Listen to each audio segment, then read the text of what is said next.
একটা প্রশ্ন আমাদের সবার মাথায় ঘোরে, বাংলাদেশ কেন এখনো পিছিয়ে আছে?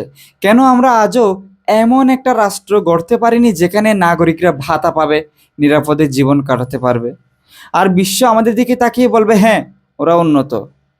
যখন আমরা দেখি জাপান, কোরিয়া, চীন সবাই ধ্বংসস্তূপ থেকে উঠে এসে আজ বিশ্বের অর্থনৈতিক শক্তি, তখন মনের ভেতর হাহাকার জাগে। আমরাও তো একদিন শুরু করেছিলাম একটাই স্বপ্ন নিয়ে, স্বাধীনতা মানে হবে উন্নত ভবিষ্যৎ। অথচ আজ 50 বছর পরও সেই স্বপ্ন কেবল পোস্টার, ভাষণ আর নির্বাচনের প্রতিশ্রুতিতে সীমাবদ্ধ।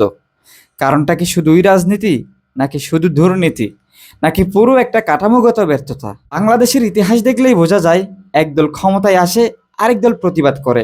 ক্ষমতায় থাকলে উন্নয়নের বুলি, আর ক্ষমতার বাইরে থাকলে সরকারের গলা চেপে ধরার হুমকি।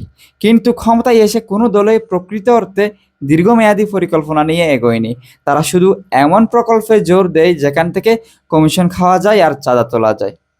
শিক্ষা, স্বাস্থ্য, মানব উন্নয়ন সব কিছু থেকে যায় উপেক্ষিত।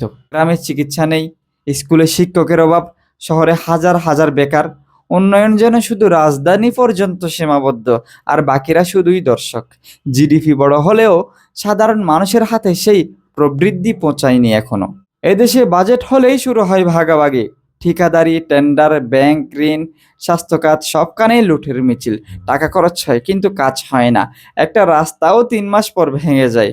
হাসপাতাল আছে কিন্তু ডাক্তার নেই, ওষুধ নেই। এটা কি ব্যর্থতা না, পরিকল্পিত চুরি?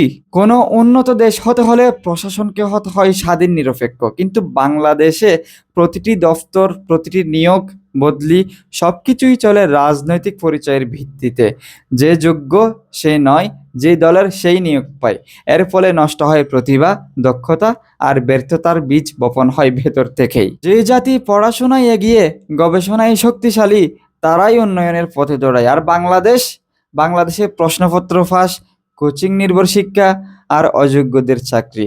হাজার হাজার গ্রাজুয়েট রাস্তায়, কিন্তু কাজ নেই, কারণ শিক্ষা ব্যবস্থা বাজারের চাহিদার সাথে মেলে না। একটি জাতির উন্নয়ন নির্ভর করে তার জনগণের ঐক্যের উপর, আর বাংলাদেশ এখানে একজন আরেকজনের আঘাত করে কেবল দলভিত্তিক পরিচয়ে। কেউ বিএনপি, কেউ আওয়ামী লীগ, কেউ আবার হেফাজত, কিন্তু সবাই ভুলে যায় আমরা সবাই বাংলাদেশি। এই বিভক্তি আমাদের ভেতর থেকে দুর্বল করে দিয়েছে। প্রকৃত গণতন্ত্র মানে শুধু ভোট নয়, বরং প্রতিটি সিদ্ধান্তে জনগণের অংশগ্রহণ, সরকারি কার্যক্রমে স্বচ্ছতা এবং ভুলের জন্য জবাবদিহিতা। কিন্তু বাংলাদেশে ভোট মানে ক্ষমতা ধরে রাখার খেলা, আর 5 বছর যা খুশি করার লাইসেন্স।